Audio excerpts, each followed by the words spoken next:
ధ్యానిస్తాం చాలా లేట్ అయిపోయింది.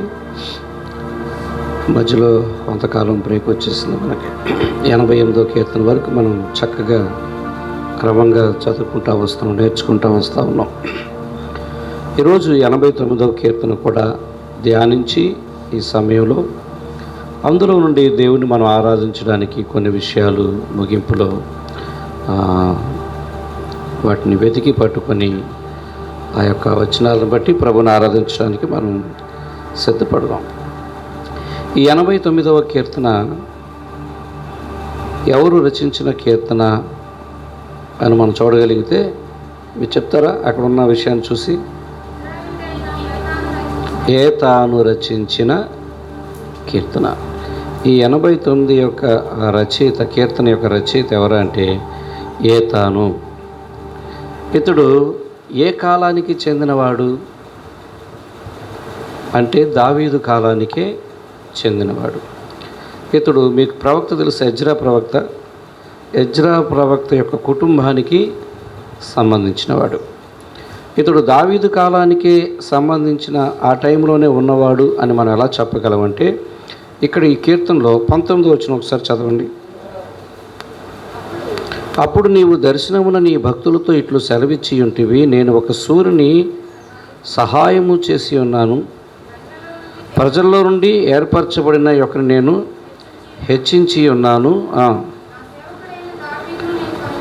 ఎవరు అయినా అంటే 37వ వచనం చూస్తే, నా సేవకుడైన అదిగో నా సేవకుడైన దావీదును నేను కనుగొని ఉన్నాను అని దావీదు గురించి మాట్లాడుతున్నాడు. ఇంకా అలాగే 37వ వచనం కూడా మనం చూస్తే, నా పరిశుద్ధత తోడని నేను ప్రమాణము చేసిన దావీదుతో నేను అబద్ధమాడు అంటే దావీదుని గురించిన ప్రస్తావన తీసుకొస్తున్నాడు. ఎవరు? ఏతాను. సో దీన్ని బట్టి మనకేం అర్థమైందంటే, ఇతను దావీదు కాలానికి సంబంధించిన వ్యక్తిగా ఈ వచ్చిన ఆధారాలను బట్టి మనం చూడొచ్చు. ఇకపోతే ఇతడు దావీదు కాలంలో ఇతని పని ఏంటి? ప్రవక్తనా, లేకపోతే సైనికుడా, లేకపోతే ఇంకేదన్నా మంత్రియా ఏంటి? ఆయన కాలంలో అతడు చేస్తున్న పని వివరాలు మనకు తెలియాలంటే మరలా మనం మొదటి దినవృత్తాంతాల గ్రంథం 15వ అధ్యాయం 19వ వచనం చూస్తే మనకు అర్థమైపోద్ది. దినవృత్తాంతాల మొదటి గ్రంథము 15వ అధ్యాయం 19వ వచనం చూస్తే ఆయన ఏ పని చేసేవాడు ఆ కాలంలో అన్నది మనకు తెలుస్తుంది. అతడు దేవుని సన్నిధిలో వాయిద్యాలు వాయించేటువంటి ఒక బృందానికి సంబంధించిన వాడుగా మనం అక్కడ చూస్తాం. తీశారు ఎవరైనా?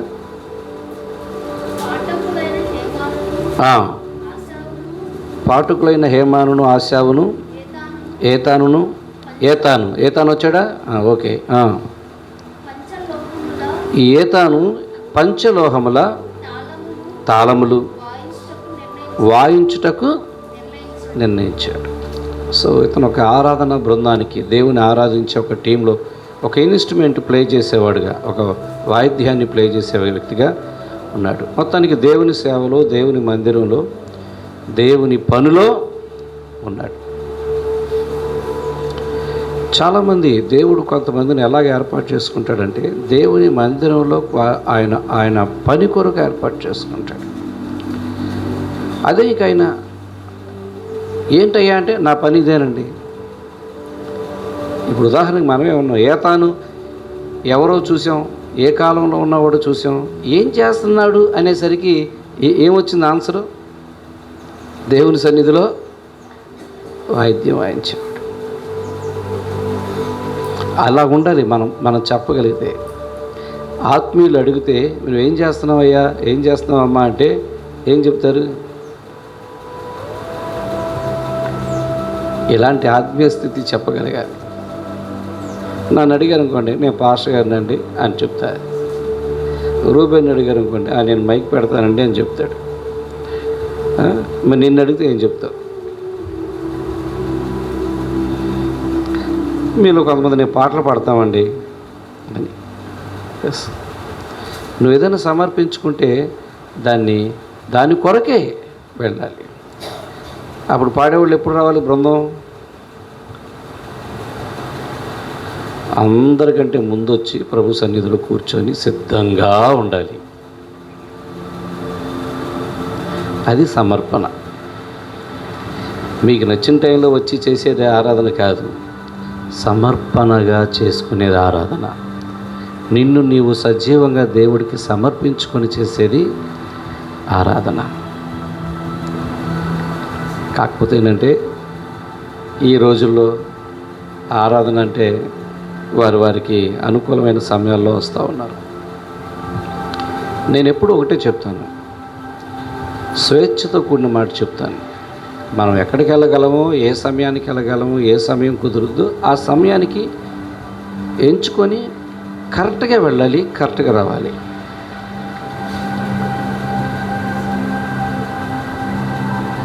మన అడ్రస్ ఏమై ఉండాలంటే, ఇదిగో నేను దేవుని పనిలో, మిమ్మల్ని ఎవరిని అడిగారు ఇంకో, మనం ఏం చేస్తామంటే, నేను దేవుని మందిరంలో శుభ్రం చేసి చాపలేస్తానండి అని చెప్పగలగాలి.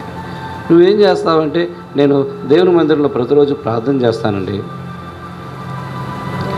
నువ్వేం చేస్తావు అంటే ఏం చెప్తావు?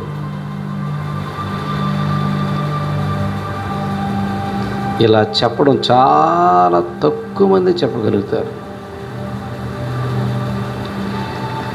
ఏతాను గురించి మనం మాట్లాడుకుంటున్నాం.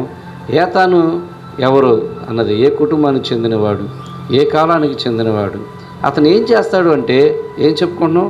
అతడు పాటలు వాయిద్యాలు వాయించే బృందంలో దావీదు కాలంలో పనిచేస్తూ ఉండేవాడు. తర్వాత మనం బయట ఏం చేస్తామన్నది రెండోది. ఆధ్యాత్మికమైన జీవితం మన మొదటిది ఏంటి? అది చెప్పగలగాలి. అది చెప్తే చాలా సంతోషం. కాబట్టి ఇక్కడ మనం చూస్తున్నాం, మొదటి దినవృత్తాంతాల గ్రంథం 15వ అధ్యాయం 19వ వచనంలో ఏతాను వాయిద్య బృందంలో ఉన్నాడని. రెండోది, ఈ కీర్తన తర్వాత ఈ 89వ కీర్తన రాసే కాలానికి ఈ ఏతాను చాలా వృద్ధాప్యంలో ఉండి రాశాడు.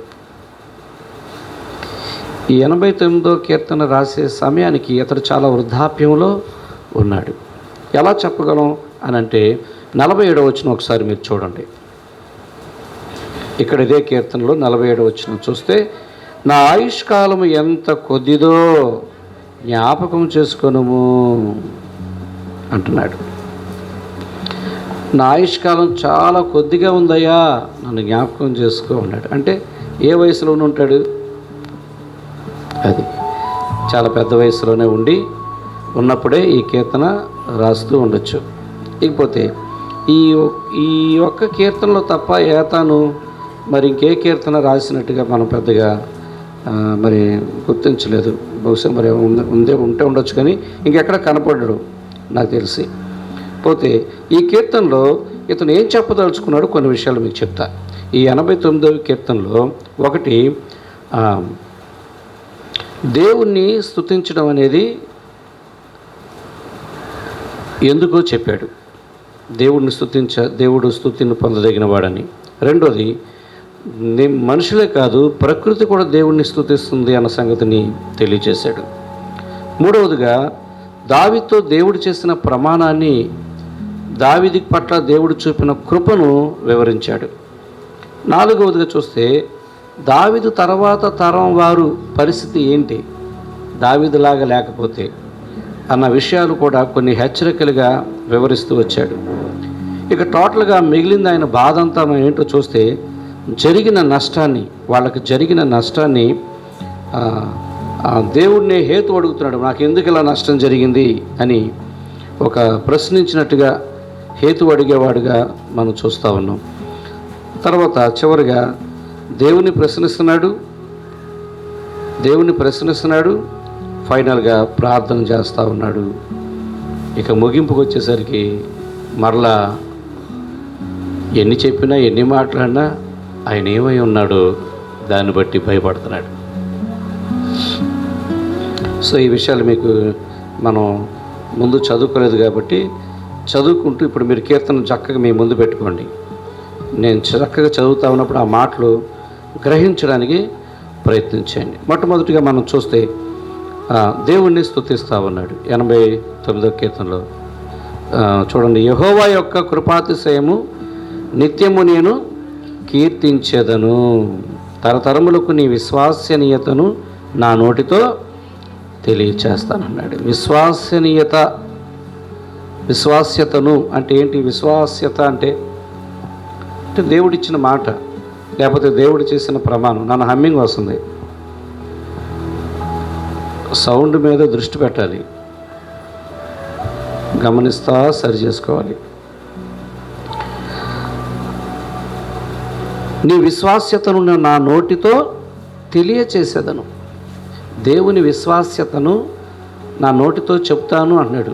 ఏంటి విశ్వాస్యత అంటే? దేవుడు చేసిన ప్రమాణం లేదా దేవుడిచ్చిన మాటను నేను పదే పదే నా నోటితో చెబుతాను అంటున్నాడు. దేవుడు ఏ మాట ఇచ్చాడంటే ఇశ్రాయేలు ప్రజలకు మాట ఇచ్చాడు, దావీదుకి మాట ఇచ్చాడు, యూదులకి మాట ఇచ్చాడు. ఇవన్నీ మనం చూడాలంటే ఒకసారి 37వ వచనం చూస్తే మనకు తెలుస్తుంది. 37 తర్వాత 49. నా పరిశుద్ధత తోడని నేను ప్రమాణము చేసి తిని దావీదుతో నేను అబద్ధమాడను. అలాగే 49 కూడా, ప్రభువా నీ విశ్వాస్యత తోడని నీవు దావీదుతో ప్రమాణము చేసిన తొల్లిటి నీ కృపాతిశయము లెక్కడా అని అడుగుతున్నాడు. కాబట్టి మీకు ఇప్పుడు అర్థమైందా? నీ విశ్వాస్యతను నా నోటితో తెలియచేస్తానంటే నీ ప్రమాణమును నేను నా నోటితో, నా మనసులో జ్ఞాపకం చేసుకోవడం వేరు, ఇది నోటితో తెలియచేయడం అనేది వేరు. కాబట్టి భక్తుడు ఇక్కడ ఏమంటున్నాడు? ఏతాను అంటే ఒకటి, యెహోవా యొక్క కృపాతిశయమును నిత్యము నేను కీర్తిస్తాను అంటున్నాడు. కీర్తిస్తాను అని చెప్తున్నాడు. ఆయన విశ్వసనీయతను నోటితో తెలియచేస్తాను. ఇది ఆరాధనలో ఇదొక భాగం, ఇదొక పద్ధతి. ఇంకొద్ది తగ్గించునన్నా, ఇదొక పద్ధతి. ఏంటంటే ఆయన కృపాతిశయమును మనం నోటితో కీర్తిస్తాం, అంటే పాడుతూ ఉంటాం. అలాగే ఆయన మనకు చేసిన ప్రమాణాలు జ్ఞాపకం చేసుకుంటాం. దేవుడు మనకేం ప్రమాణం చేశాడు చెప్పండి? మనకు చేసిన ప్రమాణం, యూదులకు కాదు, మనకు చేసిన ప్రమాణం ఏంటి? ఏమన్నా చేశాడు? అసలు రక్షణ పొందిన వాళ్ళకి ఎవరన్నా ప్రమాణం చేశాడా? ఏంటి? ఏం చేశాడు అమ్మా? ఏదో తుఫాన్లో ఒక మాటకి సౌండ్ వదిలి వెళ్ళిపోయారు, చెప్పట్లే ఎవరు. ఏంటి? పరిశుద్ధాత్మను వరం ఇస్తా అన్నాడు, ఇచ్చాడుగా. ఇంకేముంది? మనం చెప్పడానికి, మన నోటితో చెప్పడానికి ఏమైనా ప్రమాణం మిగిలిందా? అది జరిగే ప్రక్రియ. ఇంకా మనం ఎదురు చూడడానికి ఏమైనా ఉందా?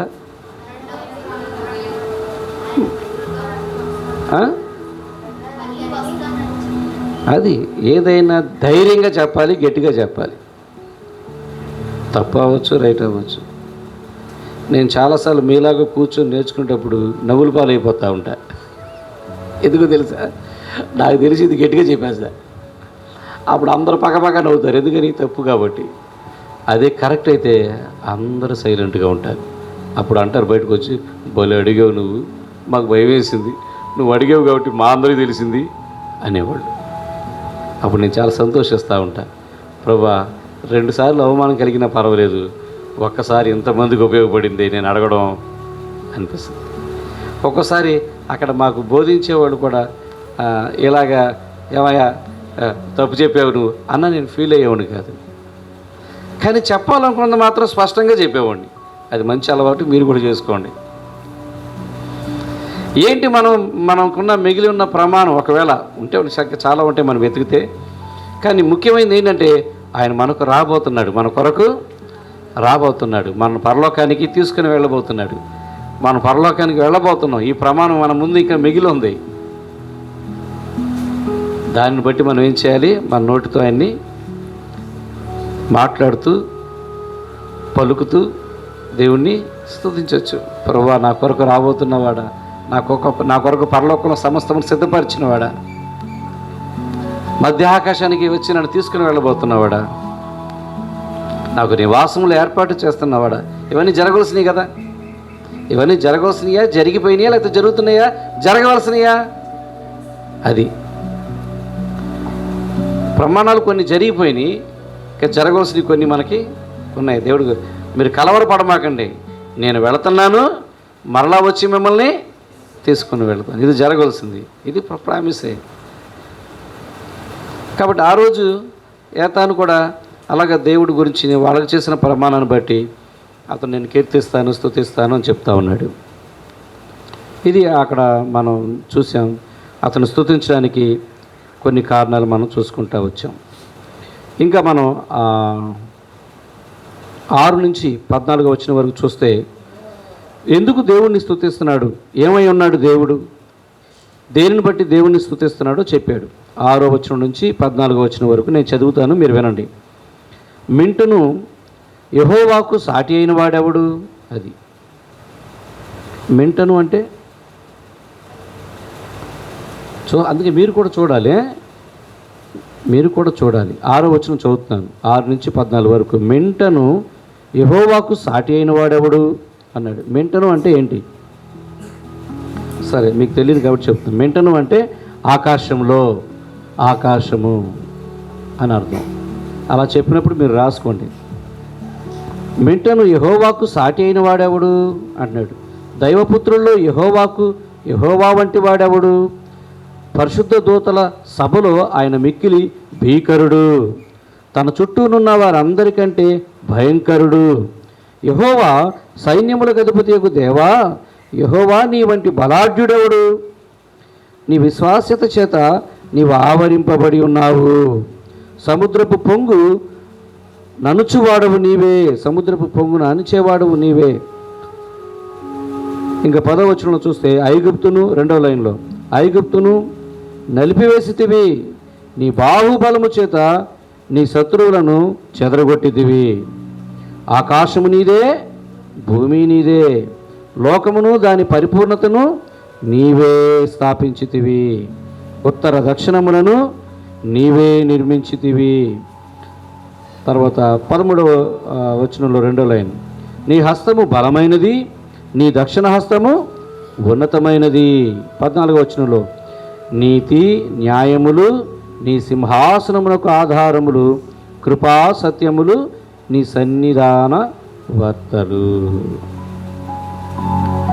ఏం తెలుసుకొని స్తుతిస్తున్నాడంటే ఆయన ఏమై ఉన్నాడో ఆ విషయాలు జ్ఞాపకం చేసుకొని స్తుతిస్తున్నాడు. ఆయన ఏమై ఉన్నాడు అంటే, ఇగో ఇప్పుడు నేను చదివాను, ఆయన భీకరుడై ఉన్నాడు, ఆకాశమునకు దేవుడై ఉన్నాడు, ఆయన సాటి లేని వాడై ఉన్నాడు, ఆయన భయంకరుడై ఉన్నాడు,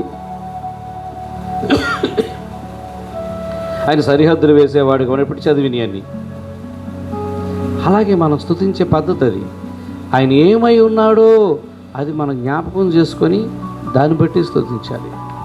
అందుకే ఎప్పుడు కూడా మనం దేవుడి గురించి ఎక్కువ తెలుసుకోవాలి. తెలుసుకోకపోతే ఏం స్తుతిస్తాం? నువ్వు ఆయన గురించి ఏం తెలియకుండా ఏం ఆరాధిస్తాం?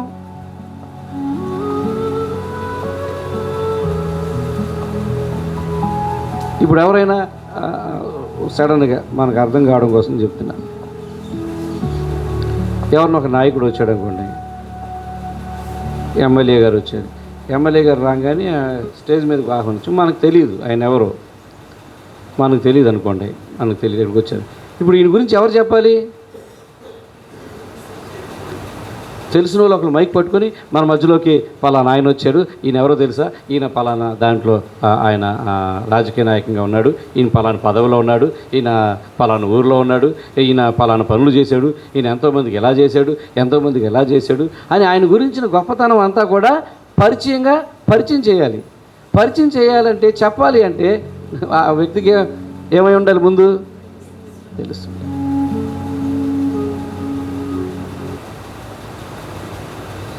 నా గురించి మిమ్మల్ని ఎవరైనా అడిగారు అనుకోండి, మీకు నా గురించి తెలిస్తే తప్ప మీరు చెప్పలేరు. ఒకవేళ మీరు చెప్పగలిగితే ఎంతవరకు చెప్తారు? ఆయన పేరు కిషోర్ బాబు అండి, అది బందరండి, వాళ్ళు వెళ్ళి ఎక్కడో మొత్తానికి ఉన్నాం కానీ మాకు పెద్దగా తెలియదండి, అదేదో పేట అంటారండి, ఏమది మాకేం తెలియదండి. ఇంకేంటి ఆయన గురించి? ఇంకేముందండి, ఓ బండి వేసుకొస్తాడండి, ఆ బండి ఆ బుట్ట ఉంటుంది, హెల్మెట్ ఉంటుంది, అదే గుర్తండి. ఇంకేం తెలుసు? ఇక ఆయన పొట్టిగా ఉంటాడండి, నల్లగా ఉంటాడండి, తెల్ల బట్టలు వేసుకుంటాడండి, ఇంకేం తెలుసు?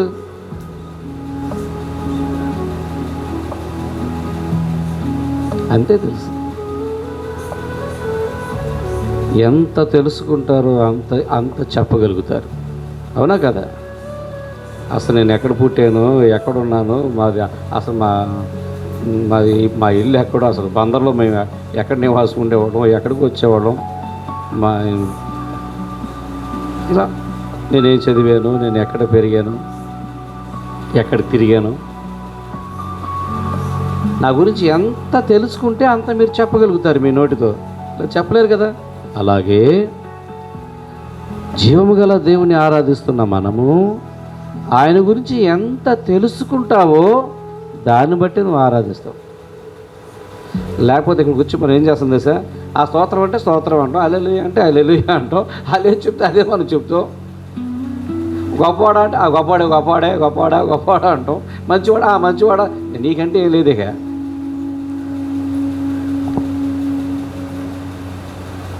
ఆరాధన నేర్చుకుని చెప్పేది కాదు, తెలిసిన దాన్ని బట్టి చేసేది.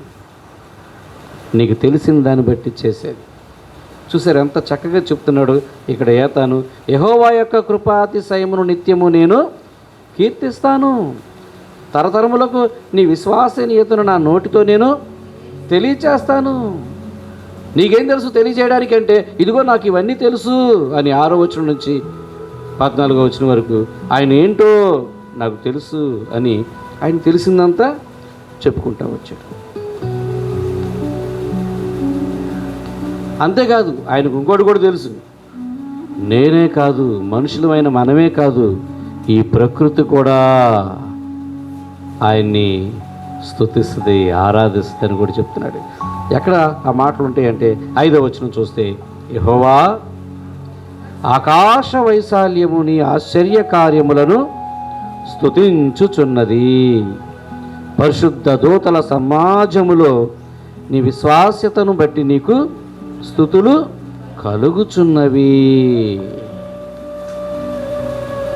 చూసారా? ప్రకృతే స్తుతించడానికి, ప్రకృతికి దేవుని గురించి అంత తెలుసుంది. దేవుని పిల్లలకి ఇంకెంత తెలియాలి చెప్పండి? దేవుని పిల్లలుగా మనకి ఎంత తెలియాలి చెప్పండి ఆయన గురించి? పరిశుద్ధుల సమాజంలో ఆయనకు స్తుతులు కలుగుచున్నవి.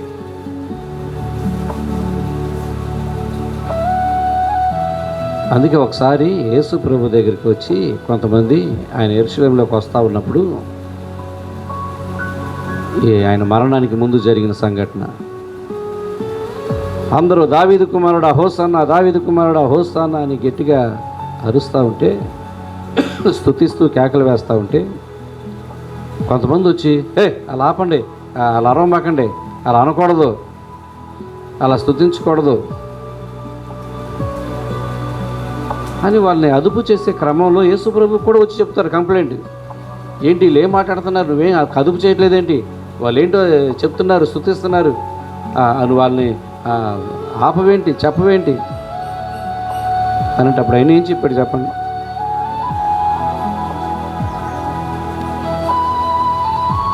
ఆయన ఏం చెప్పాడంటే, ఒకవేళ మనుషుడు వీళ్ళు నిజదేవుని తెలుసుకున్న తర్వాత వీళ్ళు స్తుతించకుండా ఉంటే,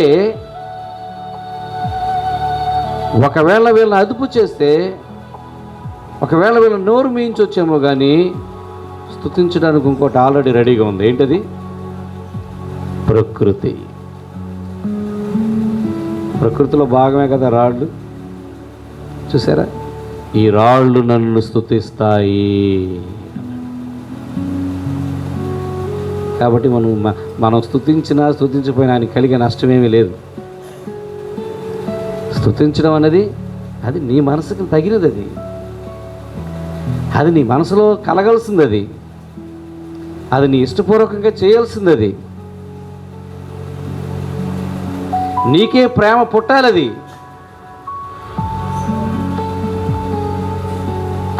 అది చేయడానికి నీకు కష్టంగా అంటే కంగారు, ఆయనకేం నష్టమే లేదు. రాళ్ళు కూడా స్తుతిస్తాయి. అప్పుడు మనకంటే ఎవరు బెటరో చెప్పండి? రాళ్ళు రప్పలు బెటరు. ఈ పని మనం చేయకపోతే అవి చేస్తే అప్పుడు మన స్థితి ఏంటి? అది దానికి వాటికన్నా ఘోరం మాట. ఇక్కడ భక్తుడైన ఏతాను చెప్తున్నాడు 5వ వచనంలో, యెహోవా ఆకాశ వైశాల్యములు నీ ఆశ్చర్య కార్యములను స్తుతించుచున్నది, పరిశుద్ధ దూతల సమాజంలో నీ విశ్వాస్యతను బట్టి నీకు స్తుతులు కలుగుచున్నవి అని చెప్తున్నాడు. ఇక తర్వాత 19వ వచనం నుంచి 37వ వచనం వరకు కూడా చూస్తే, ఈ ఏతానుకు దేవుడు ఇచ్చినటువంటి దర్శనంలో ఈ దావీదుకి ఏమైతే ప్రమాణాలు చేశాడో, ఏమైతే ఈ దావీదు వంశాన్ని, యోధా వంశానికి వాళ్ళకి ఏవైతే ఆయన వాగ్దానాలు చేశాడో వాటన్నిటిని కూడా జ్ఞాపకం చేస్తూ ఉన్నాడు. సో నేను వేగంగా చదువుతాను, మీరు బైబిల్ బాగా చూస్తూ ఉన్నాడు, ఎందుకు కొన్ని మాటలు మీకు తెలుస్తాయని. చూడండి. అప్పుడు నీ దర్శనమున నీ భక్తులతో ఇట్లు సెలవిచ్చి ఉంటివి, నేను ఒక సూర్యునికి సహాయం చేసి ఉన్నాను. సూర్యుడు అంటే ఎవరో చూద్దాం. ప్రజలలో నుండి ఏర్పరచబడిన ఒకరిని నేను హెచ్చించి ఉన్నాను. నా సేవకుడైన దావీదును నేను కనుగొని ఉన్నాను. అది ఆయనే. నా పరిశుద్ధ తైలముతో అతన్ని అభిషేకించి ఉన్నాను. నా చెయ్యి ఎడతెగక అతనికి తోడై ఉండును. నా బాహుబలము అతన్ని బలపరచును. ఏ శత్రువు అతని మీద జయమునొందడు. దోషకారులు అతన్ని బాధపరచరు. అతని ఎదుటకు నిలవకుండా అతని విరోధులను నేను పడగొట్టెదను. అతని మీద పగబట్టు వారిని మొత్తెదను. నా విశ్వాసతయు నా కృపయు అతనికి తోడై ఉండును. నా నామమును బట్టి అతని కొమ్ము హెచ్చింపబడును. నేను సముద్రం మీద అతని చేతిని, నదుల మీద అతని కుడి చేతిని ఉంచెదను. నీవు నా తండ్రివి, నా దేవుడవు, నా రక్షణ దుర్గము అని అతడు నాకు మొరపెట్టును. చూసారా? కావున నేను అతని జ్యేష్ఠ కుమారునిగా చేయదును, భూరాజులలో అత్యున్నతునిగా నుంచెదను. నా కృప నిత్యము అతనికి తోడుగా నుండ చేసేదను. నా నిబంధన అతనితో స్థిరముగా నుండును. శాశ్వత కాలం వరకు అతని సంతానము ఆకాశం ఉన్నంత వరకు అతని సింహాసనము నేను నిలిపేదను. ఎన్ని వాగ్దానాలు చేశాడు. నేను అవి చదువుతూ ఉంటే నాకు ఎంత ఆశ్చర్యం అనిపించిందంటే, దేవుడు ఒక మనిషిని మేము ఇష్టపడితే ఏంటి అడ్డు అదుపు లేకుండా ఆశీర్వదిస్తాడా అనిపించింది. మీకేం అర్థమైందో కూడా నేను చదువుతుంటే మీకేం ఎంత అర్థమైందో నాకు తెలియదు. వీలైతే మళ్ళీ ఇంటికి వెళ్ళి ఒకసారి చూడండి ఆసక్తి ఉంటే. నాకేమనిపించిందంటే, దేవుడు ఒక వ్యక్తిని ఇష్టపడితే మరీ అడ్డు అదుపు లేకుండా కాపాడతాడా, అడ్డు అదుపు లేకుండా ఆశీర్వదిస్తాడా అన్నట్టుగా అనిపించింది నాకు. ఎలాంటి మాటలు ఉన్నాయి చూసారా? అదే దేవుడు మళ్ళీ ఏమంటున్నాడంటే, ఈ దావీదు నన్ను ఒక్క మాట గుర్తు చేస్తా. దావీదు నా తండ్రివి, నా దేవుడవు, నా రక్షణ దుర్గము అని అతడు నాకు మొరపెడతాడు. దావీదు ఎలాంటి వాడంటే, దేవుని నా తండ్రివి, నా దేవుడవు, నా రక్షణ దుర్గము అని మొరపెట్టేవాడంట. అందుకే దేవుడు అతన్ని జ్యేష్ఠ కుమారుని లిస్టులో పెట్టుకున్నాడు. మనం ఆదివారం తప్ప మళ్ళీ మిగిలిన రోజులు మొరపెట్టం. అసలు అది మొరపెట్టే రోజే కాదు ఆదివారం ఆరాధించే రోజే. మరికి ఎప్పుడు మొరపెడతాం అన్నది మనకు తెలియదు. ఇక చాలామంది ఆ ఒక్క రోజులో అన్నీ చేసి వెళ్ళిపోవాలనుకుంటారు. కాదు, ఆ రోజు చేయాల్సింది ఆ రోజు చేయాలి, చేయాల్సింది మిగిలిన రోజులో చేయాలి. దావీదు విషయంలో అంత చేశాడు. ఆయన ప్రేమించాడు, ఇష్టపడ్డాడు. కాబట్టి అదే ఆ మాట నాకు భలే ఇష్టంగా ఉంది. అడ్డు అదుపు లేకుండా అతనికి వాగ్దానాలు చేశాడు, ప్రామిసెస్ చేశాడు, ప్రమాణాలు చేశాడు. అదే సమయంలో ఒక హెచ్చరిక కూడా చేస్తున్నాడు. నా మాట వినకపోతే, నువ్వు విన్నావు, నెక్స్ట్ నీ తర్వాత తరం వాళ్ళు కూడా వింటే ఇలాగే బాగుంటుంది, వినకపోతే చూద్దాం. అవి కూడా మనం ఒకసారి ఆ పరిస్థితి ఎలాగుంటుందో మనం చూస్తే 8 నుంచి 45 వరకు, 38 నుంచి 45 వరకు చూస్తే, ఇట్లు సెలవిచ్చి ఉండి నీవు మమ్ము విడనాడి.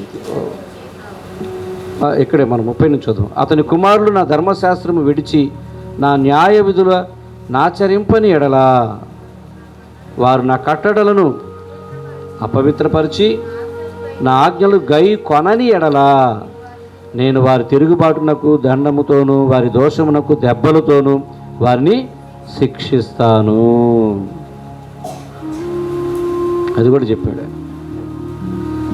వినకపోతే, లోబడకపోతే, అడ్డు అదుపు లేకుండా ఎలా ఆశీర్వదించానో అలాగే శిక్షిస్తాను. అప్పుడు మనకేమనిపిస్తుంది అంటే, వారిని అప్పుడు ఆశీర్వదించడం ఎందుకు, శిక్షించడం ఎందుకు, ఈ ఆశీర్వాదాలు వద్దు, ఈ శిక్ష వద్దు అని కూడా అనుకుంటాం కొన్నిసార్లు. వద్దంటే ఏది వద్దంతే. అయితే ఆయన మనసు చాలా గొప్పది. ఎంత గొప్పదో 33, 34 వచనాల్లో చూస్తే, కానీ నా కృపను అతనికి బొత్తిగా ఎడము చేయను, అబద్ధికుడునైనా విశ్వాసతను నేను విడవను.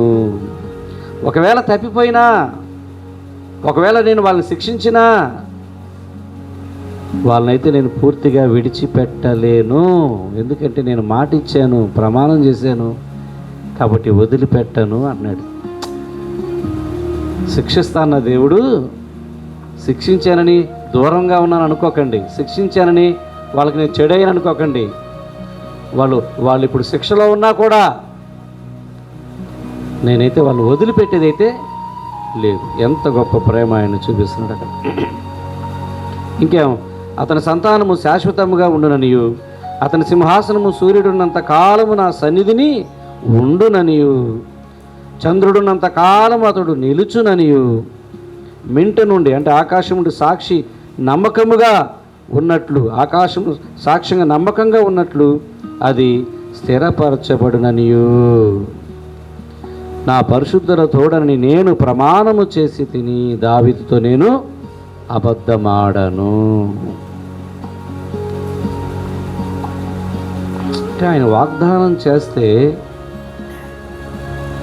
ఒకవేళ ఆ వాగ్దానం నుంచి మనం తప్పిపోయినా ఆయన మనల్ని విడిచిపెట్టడు.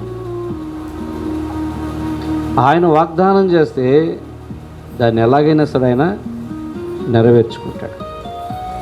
ఆ వాగ్దానాలు పొందే క్రమంలో మనం పాపం చేసినప్పుడు ఆయన శిక్షిస్తాడు. అలాగని మనల్ని ఆయన విడిచిపెట్టాడని కాదు. ఆయన ఏమన్నాడంటే, శిక్షించానని నేను విడిచిపెట్టాను అనుకోకండి, నేను మిమ్మల్ని వదిలిపెట్టను అన్నాడు. నేను మిమ్మల్ని వదిలిపెట్టేదైతే లేదు, నా మాట నేను ఎలాగైనా నేను నెరవేర్చుకుంటాను. సో ఇది ఆయన ఆ దర్శనంలో ఏతాను దావీదుకు చేసిన ప్రమాణాలన్నిటిని కూడా వాళ్ళకి చేసిన ప్రమాణాలు, యూదులకు చేసిన ప్రమాణాలన్నీ కూడా జ్ఞాపకం చేసుకుంటూ ఉన్నారు.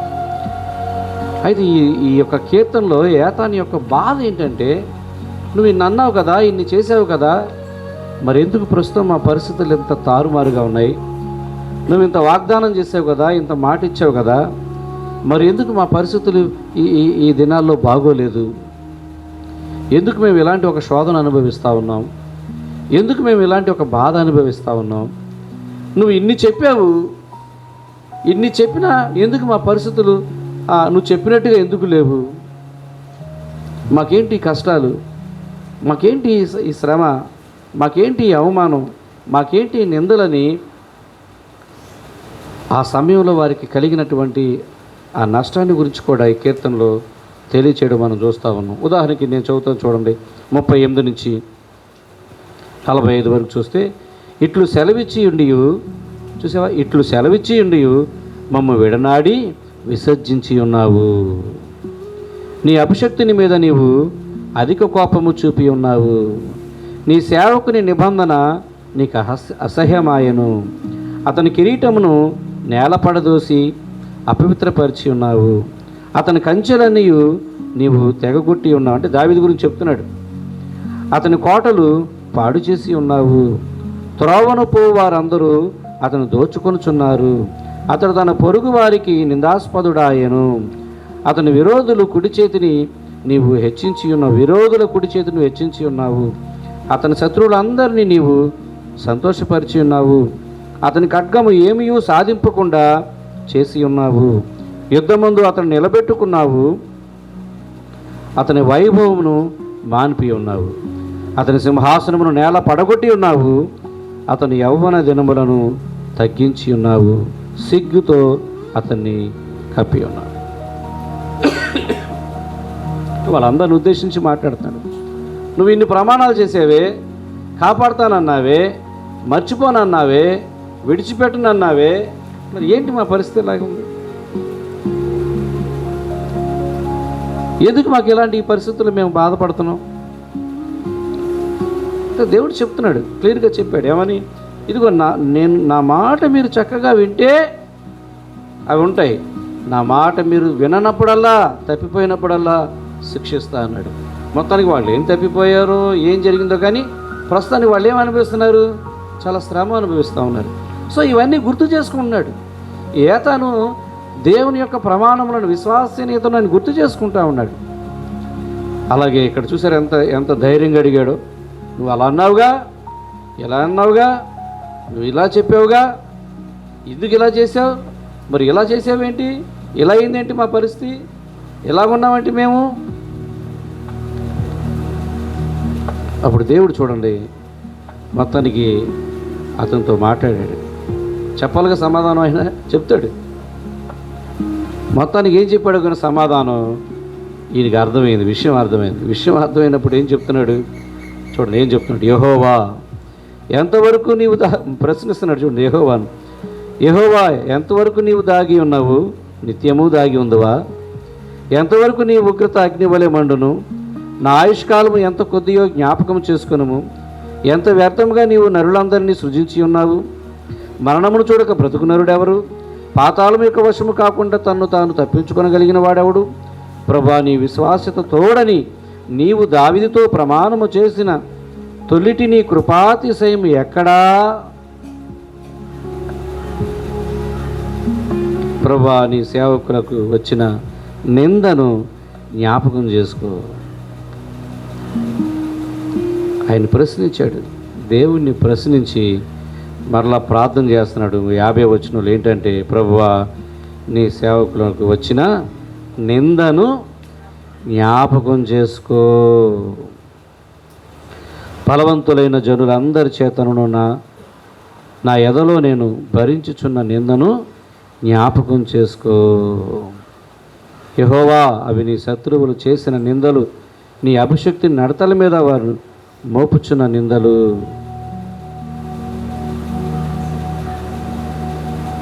అయ్యా, నేను చూస్తుండగానే మంచి రోజులు చూడాలని, నేను బతుకుండగానే మంచి రోజులు చూడాలని, పరిస్థితులు బాగుండడం చూడాలని, పరిస్థితులన్నీ చక్కగా ఉండడం చూడాలని ఆశపడుతున్నాను. జ్ఞాపకం చేసుకో. అది ఆయన బాధ. చాలాసార్లు మనం కూడా ఇలాగే అనుకుంటాం. మేము ఉండగానే మా పరిస్థితులు మారడం చూడాలి, మేము ఉండగానే ఇల్లు కట్టుకోవాలి, మేము ఉండగానే మా పిల్లలు పెళ్లి చేయాలి, మేము ఉండగానే వాళ్ళ భవిష్యత్తు చూడాలి, మేము ఉండగానే వాళ్ళ బాగోగులు చూడాలి. ఏతాను కూడా తన రాజ్యం గురించి, తన రాజు గురించి, తమ జనుల గురించి అలా ప్రార్థిస్తూ, ప్రశ్నిస్తూ, వేడుకుంటూ ఉన్నాడు. చివరికి ఆయనకి అర్థమైన ఒక విషయం ఏంటంటే, ఎవరితో మాట్లాడుతున్నాడు ఆయన? ఏతాను ఎవరితో మాట్లాడుతున్నాడు?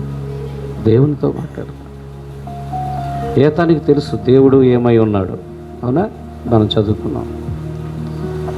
దేవుడు ప్రమాణం చేస్తే ఎలా నిలబెట్టుకుంటాడో తెలుసు.